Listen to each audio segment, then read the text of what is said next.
Iran ইসরায়েলের পাল্টাপাল্টি হামলা, পারমাণবিক চুক্তি না করলে ইরানে আরও ভয়াবহ হামলার হুঁশিয়ারি যুক্তরাষ্ট্রের প্রেসিডেন্ট ডোনাল্ড ট্রাম্পের। শক্তিশালী নিরাপত্তা ব্যবস্থা থাকা সত্ত্বেও ইরানের মাটিতে কিভাবে হামলা চালালো ইসরায়েল, কোন দেশের সামরিক শক্তি বেশি? ভারতে বিমান দুর্ঘটনায় একমাত্র জীবিতকে দেখতে হাসপাতালে নরেন্দ্র মোদী, দুর্ঘটনার কারণ খুঁজতে যুক্তরাজ্যের বিশেষজ্ঞ দল গুজরাটে। আসসালামু আলাইকুম, দেখছিলেন বাংলাভিশন ওয়ার্ল্ড নিউজ হেডলাইন। বিস্তারিত। ইরানের মাটিতে একের পর এক হামলা চালাচ্ছে ইসরায়েলি বাহিনী। 24 ঘন্টায় কয়েক দফা হামলার তথ্য নিশ্চিত করেন আইডিএফ মুখপাত্র ব্রিগেডিয়ার জেনারেল এফি ড্রেফেন। শুক্রবার এক সংবাদ সম্মেলনে ইসরায়েলি মুখপাত্র বলেন, হামলা কেবলমাত্র শুরু হয়েছে। সামরিক বাহিনী ইরানের পরিকল্পনা অনুসরণ করছে এবং সে অনুযায়ী তেহরানে হামলা অব্যাহত থাকবে। এর আগে প্রথম দফা ইরানের রাজধানী তেহরানে হামলা চালায় ইসরায়েল। পাল্টা ইসরায়েলের মাটিতে শতাধিক ড্রোন হামলা চালায় তেহরান। ইরানের পক্ষ থেকেও চলছে আরও হামলার প্রস্তুতি। এদিকে যুক্তরাষ্ট্র বলছে ইসরায়েলের হামলায় ওয়াশিংটনের কোনো ধরনের সম্পৃক্ততা নেই। এরই মধ্যে ইরানকে পারমাণবিক চুক্তিতে সম্মত হওয়ার আহ্বান জানিয়েছেন মার্কিন প্রেসিডেন্ট ডোনাল্ড ট্রাম্প। অন্যথায় আরও নৃশংস হামলা হবে বলে হুঁশিয়ারি দেন ট্রাম্প। এতে বিশ্লেষকরা ধারণা করছেন ইরানে হামলার পেছনে মূল ইন্ধনদাতা যুক্তরাষ্ট্র। ইরানে চালানো ইসরায়েলের হামলায় ইরানের বিপ্লবী গার্ড আইআরজিসি প্রধান জেনারেল হোসেন সালামি, 2 জন শীর্ষ পরমাণু বিজ্ঞানী সহ বেশ কয়েকজনের মৃত্যু হয়েছে। ইসরায়েলি সেনাবাহিনী দাবি করেছে ইরানকে পারমাণবিক অস্ত্র তৈরি করার ঠেকাতে দেশটির পারমাণবিক এবং সামরিক স্থাপনাকে লক্ষ্য করে হামলা চালানো হয়েছে। তবে ইরানের রাষ্ট্রীয় গণমাধ্যম বলছে ইসরায়েল শুধু সামরিক স্থাপনায় নয়, তেহরান সহ আরও কয়েকটি শহরের আবাসিক এলাকাতেও লক্ষ্য করে হামলা চালিয়েছে। বিস্তারিত মীর ফজলে রাব্বির ডেস্ক রিপোর্টে। গভীর রাতে যখন একদম শান্ত পুরো তেহরান, গোটা শহর যখন ঘুমে আচ্ছন্ন, তখনই বিস্ফোরণের শব্দে কেঁপে উঠল চারপাশ। তেহরানবাসী হয়তো ভাবছিলেন ঘুমের ঘোরে তারা কোনো দুঃস্বপ্ন দেখছেন, কিন্তু না, এবার ইসরায়েলি বাহিনীর হামলায় এক নারকীয় বাস্তবতার মুখোমুখি হল ইরান।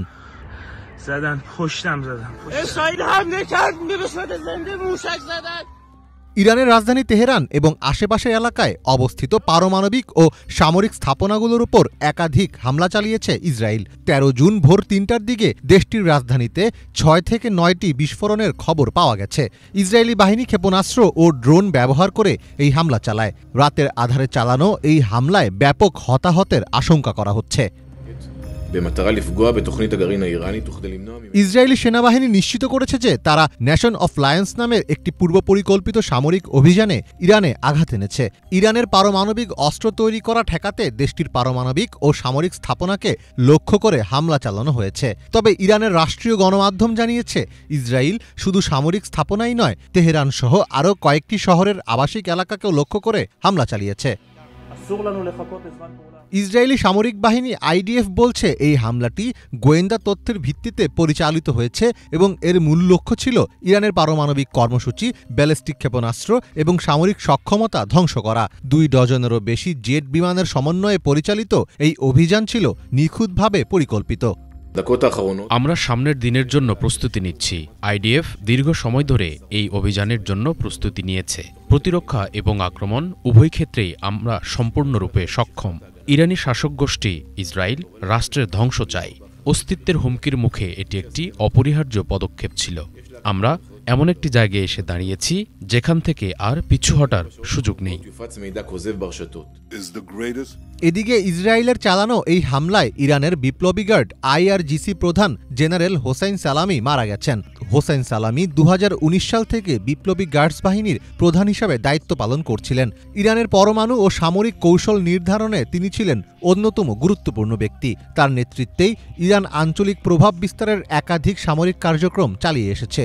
একই হামলায় আরও 2 জন পারমাণবিক বিজ্ঞানী মোহাম্মদ মেহেদি তেহরানচি ও ফেরেদুন আব্বাসি দাভানি নিহত হয়েছেন। ইরানের রাষ্ট্রীয় গণমাধ্যম সহ একাধিক আন্তর্জাতিক গণমাধ্যম এসব তথ্য নিশ্চিত করেছে।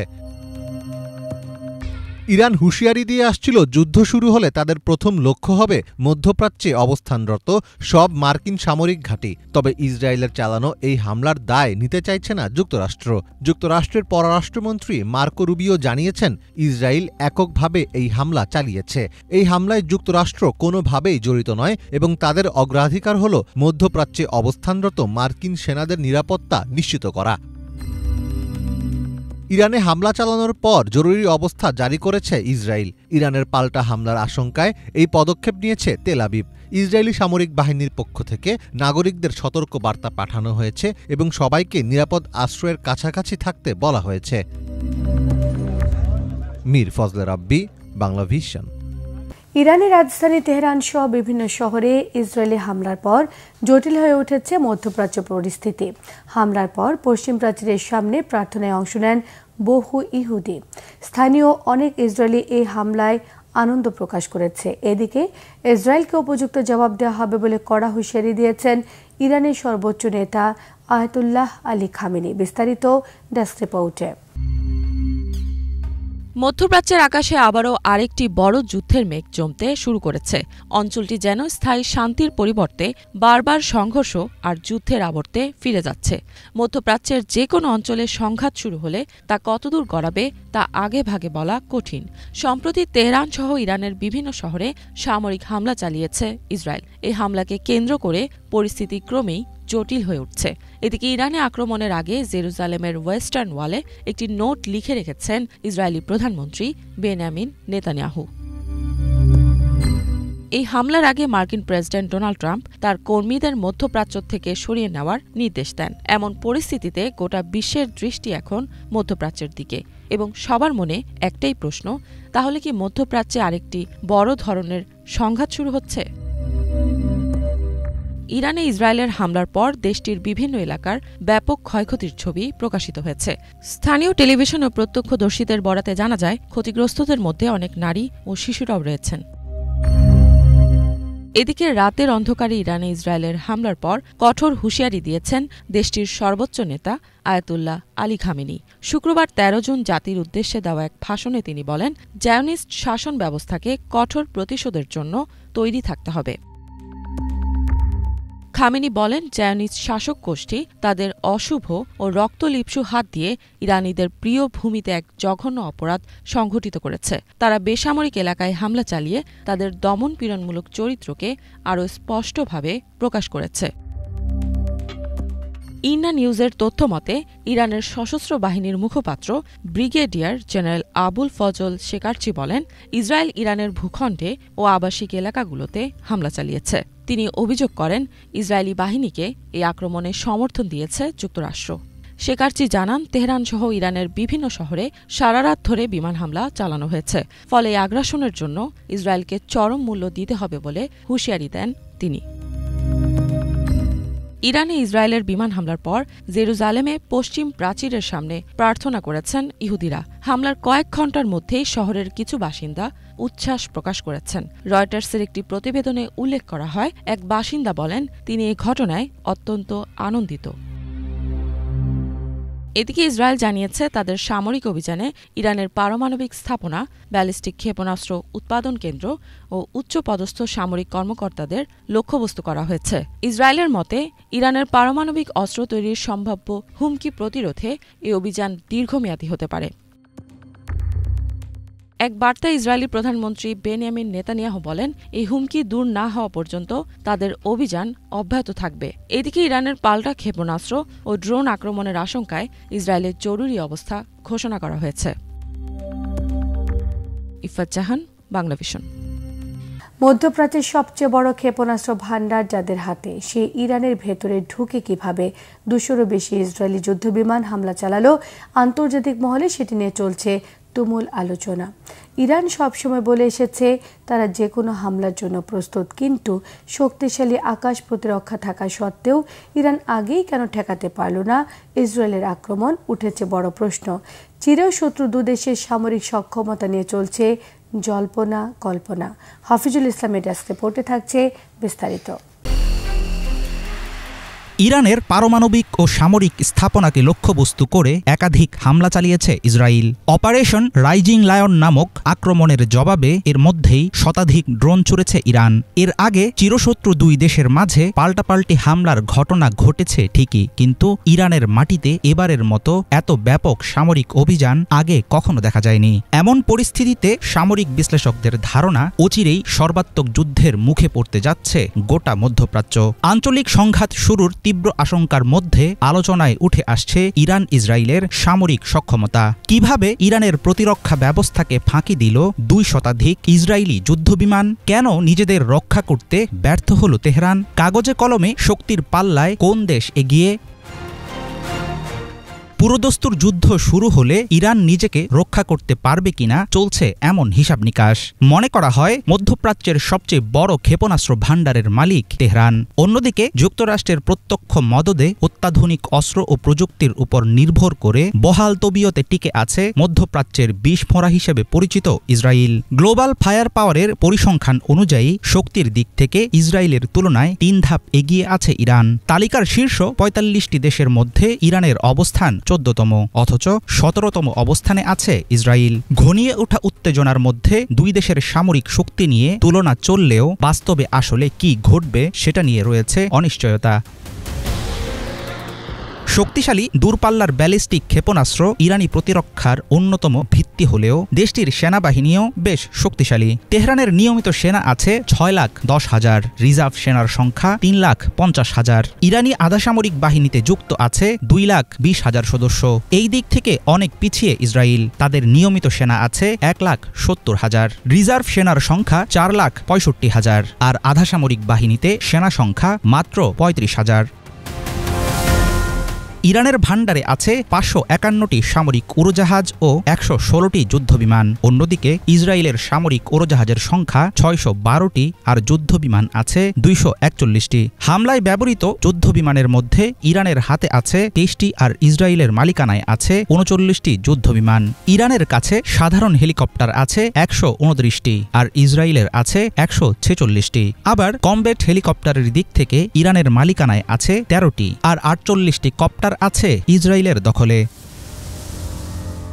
স্থল অভিযানে ব্যবহারের জন্য ইরানের আছে 1,996টি ট্যাঙ্ক ও 65,765টি সাঁজোয়া যান। অন্যদিকে ইসরায়েলের আছে 1,370টি ট্যাঙ্ক ও 43,403টি সাঁজোয়া যান। সাগরে যুদ্ধ পরিচালনার জন্য ইরানের আছে 101টি যুদ্ধজাহাজ ও 19টি সাবমেরিন। অন্যদিকে ইসরায়েলের রয়েছে 67টি যুদ্ধজাহাজ ও মাত্র 5টি সাবমেরিন। পারমাণবিক অস্ত্র থাকার কথা স্বীকার না করলেও ধারণা করা হয় প্রায় 90টি পরমাণু অস্ত্রের মালিক ইসরায়েল, আর ইরানের দাবি তাদের কাছে কোনো পারমাণবিক অস্ত্র নেই। ইরানের গহীন পার্বত্য অঞ্চলে সামরিক বিমান ঘাঁটি, ক্ষেপণাস্ত্রের গুদাম ও পারমাণবিক স্থাপনা এবং পরমাণু কর্মসূচিতে স্থায়ী কোনো ক্ষতি করতে পারবে কিনা ইসরায়েল সেটা নিশ্চিত না। সাদাত, খোরদাদ, আরমান, মাজিদের মতো দূরপাল্লার ক্ষেপণাস্ত্র ও রাশিয়ার সরবরাহ করা প্রতিরক্ষা ব্যবস্থা দিয়ে সাজানো ডিফেন্স সিস্টেম নিয়ে চলছে ইরানের প্রস্তুতি। ইসরায়েল ও পশ্চিমাদের বিরুদ্ধে বহুদিনের ছায়াযুদ্ধের অভিজ্ঞতা রয়েছে তেহরানের। তাই সামরিক বিশ্লেষকদের আশঙ্কা যুদ্ধ শুরু হলে তেল আবিবকে মোকাবেলা করতে হবে তেহরানের মরণ কামড়। তবে ইসরায়েল, যুক্তরাষ্ট্র ও পশ্চিমা শক্তির বিরুদ্ধে দাঁড়িয়ে একরকম মিত্রহীন ইরান কি করবে সেটা নিয়ে থাকবে ঘোর অনিশ্চয়তা। হাফিজুল ইসলাম, বাংলা ভিশন। ভারতের গুজরাটের আহমেদাবাদে লন্ডনগামী উড়োজাহাজ বিধ্বস্তের ঘটনাস্থল পরিদর্শন করেছেন ভারতের প্রধানমন্ত্রী নরেন্দ্র মোদী। শুক্রবার সকালে দুর্ঘটনাস্থল পরিদর্শন শেষে সিভিল হাসপাতালে ভর্তি আহতদের সঙ্গে দেখা করেন তিনি। দুর্ঘটনার কবলে পড়া ওই এয়ার ইন্ডিয়া যাত্রীদের মধ্যে একমাত্র জীবিত ব্যক্তি বিশ্বাস কুমার রমেশের সঙ্গে কথা বলেন প্রধানমন্ত্রী মোদী। পাশাপাশি লোকালে বিমান বিধ্বস্ত হবার কারণে যারা জখম হয়েছেন তাদের সঙ্গেও দেখা করেন। ভারতের বেসামরিক বিমান পরিবহন মন্ত্রী রামমোহন নাইডু জানিয়েছেন, বিমান দুর্ঘটনা তদন্ত ব্যুরো বিমান বিধ্বস্তের ঘটনায় তদন্ত শুরু করেছে। এছাড়া সরকার একটি উচ্চ পর্যায়ের কমিটি গঠন করেছে। বিমান পরিবহন খাতে সুরক্ষা আরও কঠোর করা হবে এই কমিটির প্রধানের কাজ। ভারতের নিজস্ব তদন্ত ছাড়াও যুক্তরাষ্ট্র এবং যুক্তরাজ্যের বিশেষজ্ঞ দল তদন্তের সহায়তায় গুজরাটে রওনা হয়েছে। এদিকে বিমান দুর্ঘটনায় নিহতদের পরিবারকে 1 কোটি রুপি করে ক্ষতিপূরণ দেবেন টাটা গোষ্ঠীর চেয়ারম্যান এন চন্দ্রশেখরন। এছাড়া দুর্ঘটনায় যারা আহত হয়েছেন তাদের চিকিৎসার খরচও বহন করবে এয়ার ইন্ডিয়ার মালিকানা সংস্থা টাটা গোষ্ঠী। বিমান দুর্ঘটনায় এখন পর্যন্ত 241 আরোহী সহ 265 জনের মৃত্যুর তথ্য জানিয়েছে ভারত। গাজায় অবিলম্বে স্থায়ী যুদ্ধবিরতি কার্যকরের আহ্বান জানিয়েছে জাতিসংঘ সাধারণ পরিষদ। সংখ্যাগরিষ্ঠ ভোটের ভিত্তিতে আহ্বান জানানো হয়েছে। এদিকে ত্রাণ বিতরণে বাধা দেওয়ার কৌশলে বাস্তবায়নে গাজায় ইন্টারনেট সংযোগ বিচ্ছিন্ন করার অভিযোগ তুলেছে জাতিসংঘ। সাধারণ পরিষদের অধিবেশনে গাজায় যুদ্ধবিরতির প্রস্তাবে ভোটাভুটি হলে 193 সদস্যের মধ্যে পক্ষে ভোট দিয়েছে বাংলাদেশ, তুরস্ক, ফ্রান্স, ব্রাজিল সহ 149টি দেশ। যুক্তরাষ্ট্র, আর্জেন্টিনা, প্যারাগুয়ে সহ 19টি দেশ বিপক্ষে ভোট দেয়। আর ভোট দেয়নি ভারত, আলবেনিয়া, দক্ষিণ সুদান, ইথিওপিয়া সহ 10টি দেশ। গত সপ্তাহে নিরাপত্তা পরিষদে তোলা এমন একটি প্রস্তাবে ভেটো দিয়ে বানচাল করেছে যুক্তরাষ্ট্র। গাজায় ত্রাণ সরবরাহ বন্ধ করে একে যুদ্ধের অস্ত্র হিসেবে ব্যবহার এবং ফিলিস্তিনিদের ওপর অনাহার দুর্ভিক্ষ চাপিয়ে দেওয়ার তীব্র নিন্দা জানিয়েছে সাধারণ পরিষদ। সেই সঙ্গে গাজায় অবাধে ত্রাণ সরবরাহের পরিবেশ তৈরির আহ্বান জানানো হয়েছে। এদিকে ত্রাণ বিতরণে বাধা দেওয়ার জন্য ইন্টারনেট সংযোগ বিচ্ছিন্ন করায় ইসরায়েলকে দোষারোপ করেছে জাতিসংঘ। সংস্থাটির সহকারী মুখপাত্র ফারহান হক জানান, সেন্ট্রাল গাজায় অবশিষ্ট ফাইবার কেবলটি বিচ্ছিন্ন করে দেয়ায় ত্রাণ বিতরণ সমন্বয়ে ভোগান্তিতে পড়তে হচ্ছে। এতে গাজাবাসী সহায়তা এগিয়ে যেতে গুরুত্বপূর্ণ তথ্যের আদান প্রদান চরমভাবে বাধাগ্রস্ত হচ্ছে। কথা বলতে পারেন না, শোনেন না কানেও, কিন্তু তবুও থেমে থাকেননি 16 বছর বয়সী মাহবাস আরেফ। নিজ হাতে লিখলেন পুরো কোরআন। জম্মু কাশ্মীরের এই কিশোরীকে নিয়ে মুসলিম বিশ্বে চলছে আলোচনা। জন্ম থেকে বাক এবং শ্রবণ শক্তিহীন এই কিশোরী সৃষ্টিকর্তার প্রতি ভালোবাসা থেকে করলেন এ অসাধ্যকে সাধন। ডেস্ক রিপোর্ট আরও জানাচ্ছেন শাহরিয়া আমান সানি। কথা বলতে পারেন না, পান না শুনতেও, কিন্তু নিজ হাতে লিখলেন পুরো কোরআন। ছোট্ট পাহাড়ি গ্রাম এক নীরব কিশোরী ও তার অনন্য কীর্তি নাড়িয়ে দিয়েছে মুসলিম সমাজকে। জম্মু কাশ্মীরের ডোডা জেলার প্রত্যন্ত গ্রামে 16 বছর বয়সী মাহবাস আরেফ। জন্ম থেকে বাক ও শ্রবণ প্রতিবন্ধী, কিন্তু তার নীরবতাই হয়ে উঠেছে সবচেয়ে বড় উচ্চারণ। কোনো প্রশিক্ষণ বা সাহায্য ছাড়াই 9 মাসে প্রতিদিন ভোর 4টা থেকে একান্তে নিজ ঘরে বসে শুধু একটি পেন্সিল দিয়ে নিজ হাতে লিখেছেন পুরো কোরআন শরীফ। পুরো সময়টা মাহবাস একাকী কাজ করেছেন। সাহায্য নেয়ার প্রস্তাব তিনি প্রত্যাখ্যান করেছেন এবং একাগ্র চিত্তে পবিত্র এই কাজে নিজেকে নিয়োজিত রেখেছেন। প্রতিটি আয়াত লিখেছেন গভীর মনোযোগ ও শ্রদ্ধাভরে, যা তার আত্মিক অনুরাগ ও অধ্যবসায়ের পরিচয়। সীমিত সুযোগ, পাহাড়ি প্রতিকূলতা আর ব্যক্তিগত প্রতিবন্ধকতা সবকিছুকে পেছনে ফেলে আজ মাহবাস হয়ে উঠেছেন আত্মবিশ্বাস, অধ্যবসায় ও ঈমানের প্রতীক। এই কিশোরীর হাতের লেখা কোরআন শুধু একটি কাগজে লেখা নয়, হৃদয়ের গভীরে লেখা এক অনুপ্রেরণার ইতিহাস। অনেক শিশু যারা সুযোগের অভাবে থেমে যায়, প্রতিবন্ধকতার কাছে হার মানে অনেকে, কিন্তু মাহবাস দেখিয়ে দিয়েছেন শরীরের সীমাবদ্ধতা নয়, মানসিকতাই মানুষের শক্তি। মাহবাস আমাদের শেখালেন চুপ থেকেও পৃথিবীর কানে কানে কিভাবে একজন বলে যেতে পারে, আমি পারি। শাহরিয়া আমান সানি, বাংলা ভিশন।